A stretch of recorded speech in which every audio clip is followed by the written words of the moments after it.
This year I have had the opportunity to participate in the Spark Manaikalani Innovative Teachers Program, which has been amazing. And this is my Ignite talk that I presented at uLearn16. This is Simon. During guided reading, Simon struggles to find the right words to express his thinking. He has the ideas in his head, but he can't find the right words to explain them. So I decide to try a listening guide. Simon actively listens to the sentences I read aloud. I can see him deepen in thought as he picks out the keywords and adds them to the correct category. I see Simon perk up and smile when he notices that he has written something down before his peers. Unable to contain his success, he turns to the person next to him and tells him the answer. Next, he transfers this information into oral language through speaking frames, which later serve as writing frames. All of this happening as he receives feedback from his peers and myself. Feedback that helps him build on his vocabulary, use a correct sentence structure, or understand how to apply new words in different contexts. It's plenary time now and a question is posed. The usual suspects raise their hands to answer, except this time Simon has his hand up too, and he is trying really hard to contain his excitement about having an answer. So before he pops, I point to him, and he answers using one of the speaking frames he had remembered from the listening guide. His face lights up as he realizes he was one of the people who had the words to express their thinking. He could talk about his learning. Now, what has this got to do with my inquiry? It's a success story. As you can see, this is what I am inquiring into.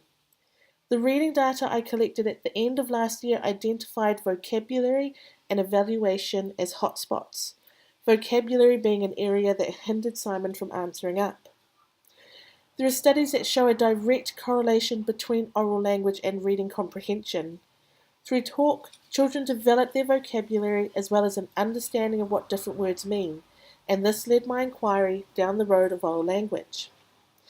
Van Hees noted that children from high-income families start school with roughly 6,000 words in English, yet children from lower-income families start with around 3,000 words.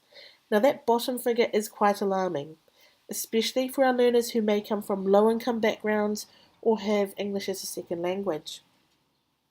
Now, if you don't understand the words you are reading, then you can't evaluate what you have read.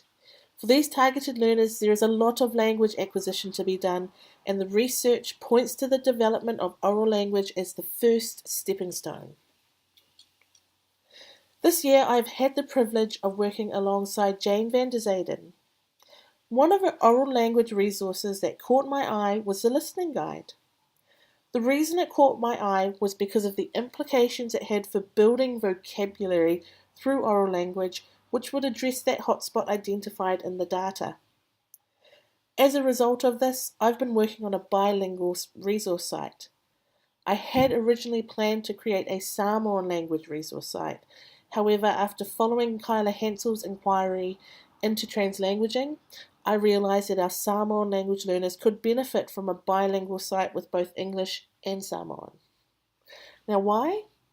Because through translanguaging, a person can hear something in their first language, start making connections to what they already know whilst creating links to a new language. From here, they can express their ideas in the new language without relearning what they already know. With both English and Samoan language on the site, learners can create a link between the two languages. Now, I wanted a site out there to support our Samoan language learners who work in traditional classrooms, innovative learning environments, digital classes, or where their peers and teachers don't always speak their language. I'm not Samoan, nor do I speak the language, but it's comforting to know there is a resource site that can be used with my Samoan language learners.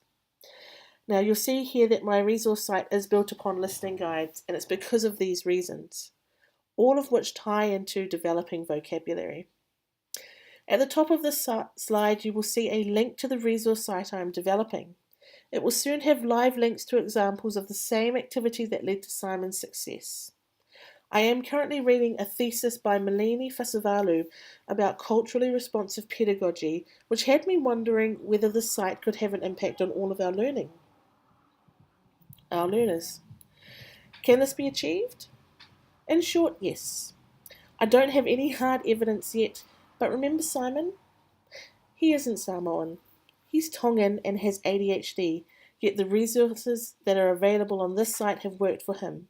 They could possibly work for your students too.